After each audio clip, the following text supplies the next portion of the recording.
Cantos. I find myself reaching these days toward everything, as if at once confessing love and taking leave. The older I grow, the more I seem to live, as if each moment were a subject and my body were a brush, as if each day were paper and I were ink. Most of me is halfway here. The rest stands halfway back and watches. Living is longing. Its own cure, says Rumi, if you go about it right. I write to make desire a practice, to make longing over into country, to free myself inside time's tough love. The place I live is lonely, but I don't think it's lonely for me. Every place feels like this in middle age.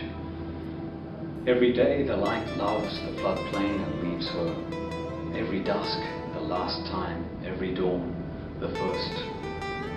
But the birds love the place like a mother. Bluewren again this morning walks the ramp to my shed with his new girl.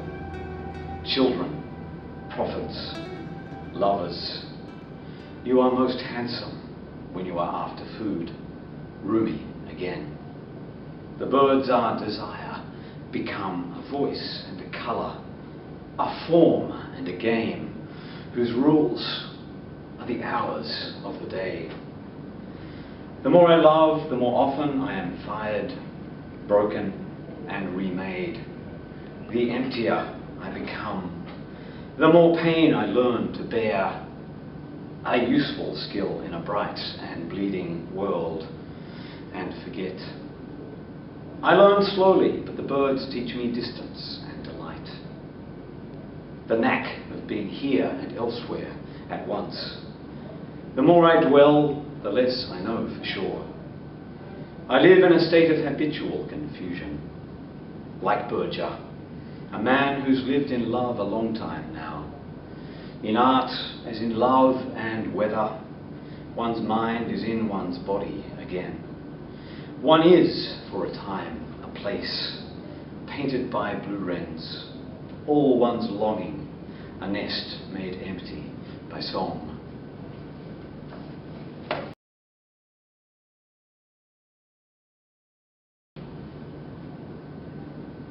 Sculpture garden for Marie. Of all the sculptures in the sculpture garden, I like the garden best. I like the light that fires it. I like the she oaks and the several gums, resisting all theory, younger than fashion, older than art. I like the wrens, who carry the sky down like laughter to the grass, and make even Rodin's burgers feel like ideas too fixed in time. I like the mountain in behind, eternity ready to pounce. I like the lake under the wind, like the silence under language. And I like you, walking my way through the fog, a sculpture of something beautiful, slowly coming true.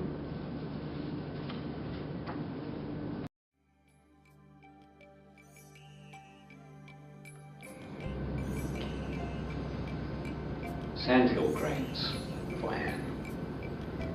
Out of the overcast, sandhill cranes fall to the river in their grey and irreverent music.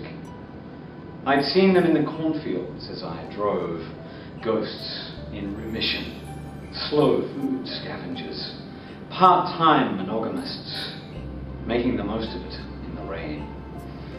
Now at dusk, the Platte hustles east, cashed up with Wyoming snowmelt, and I stand on the bridge and watch them in their even-numbered ensembles arrive.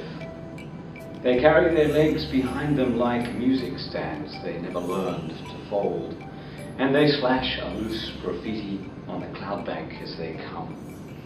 They circle the river as if it were not their stage, and nightfall were not their moment. They descent an audition, half diffidence, half desire. Blue notes clatter down in 5/4 time, and the birds splash down between the bars, throwing the baritone sacs of their voices in oblique arcs across the water's grey sinkers at the end of long grey lines, cast to hook the twilight and release it in the dawn. And everywhere the spastic eloquence of their dance. The wind dies and the light dies too, and 200,000 birds disappear inside their own erratic lullabies. And if you were here, I'd kiss you now. But there are only the birds trying and trying again their perfect pitch in the pure eternality of the night. And a small breeze shivering the Indian grasses along the shore. Soft bombs. From under the shower, I look up at jacaranda blossoms, suicide bombers in party dresses, fallen overnight on the skylight in the rain. And I think of you, the tender, hopeful violence of the sacrifice involved in loving me. Each kiss a pretty body part, a broken fall from grace.